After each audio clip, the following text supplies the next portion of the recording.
Alright everyone, this is going to be video number one of documenting trying to get my 63 Chevy back on the road. I've had the car for about a year and a half now, and was hoping to be a little farther along on the project, but you know, anybody who's ever done one of these cars knows how that goes. But I'm about ready to get started on it again, so I was told that I should be doing more documenting on the car as I'm going through this process. So obviously I've already got started. I've got the front clip off and the motor and transmission out of it, and this car is a 63 Chevy Impala Super Sport that I purchased from the original owner. So I'll be the second owner on it.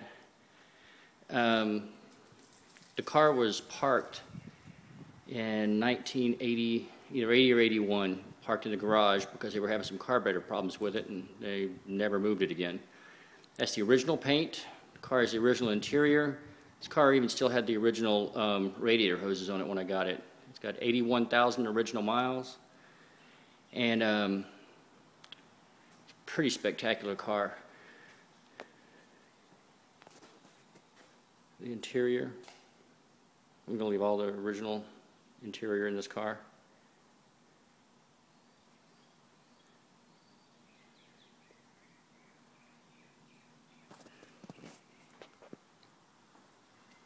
This car was purchased by a friend of mine named Mike.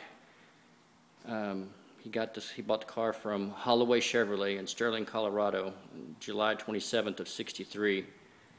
And I bought it July 27th of 2010 from him, 47 years to the date he bought it new.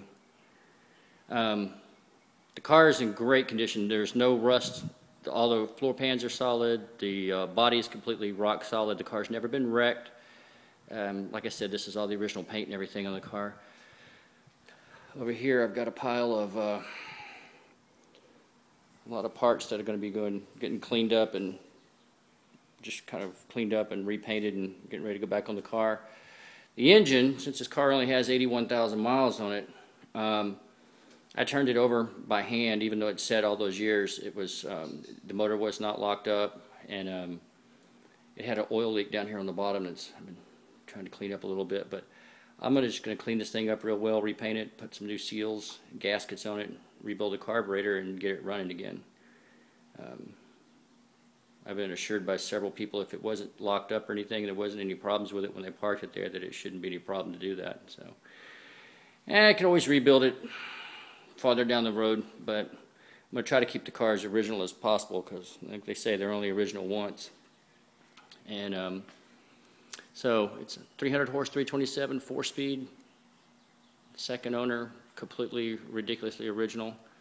The other cool thing was when I had made the owner an offer on this car about 3 years before he sold it to me, and when he decided to sell it, he said that I was the only person he would sell it to because he knew I was going to restore it and keep it, but he had a different price in mind.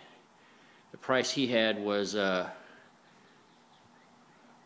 well, he revealed it to me when he brought out the original sales invoice, and he pointed at the bottom of the sticker, the sales invoice, and just said, I just want to be able to say I got what I gave for it. So needless to say, I paid him exactly what he paid for it in '63, which was, I'm not going to say what that was, but I'll just say it was a hell of a deal. I basically stole it. So, and my goal is to get this car back on the road by the end of the year and be driving it. So it's March right now, so I'll post some more videos and keep everybody up to date, whoever's interested in it. And I've got a lot of work to do on the bottom. I got a lot of cleaning and sanding to do because they used to drive on a gravel road, and I'm going to replace some brake lines and fuel lines and stuff like that at the bottom, but the top of it I'm going to leave just the way it is. So, and as a buddy of mine said, you got the best of both worlds.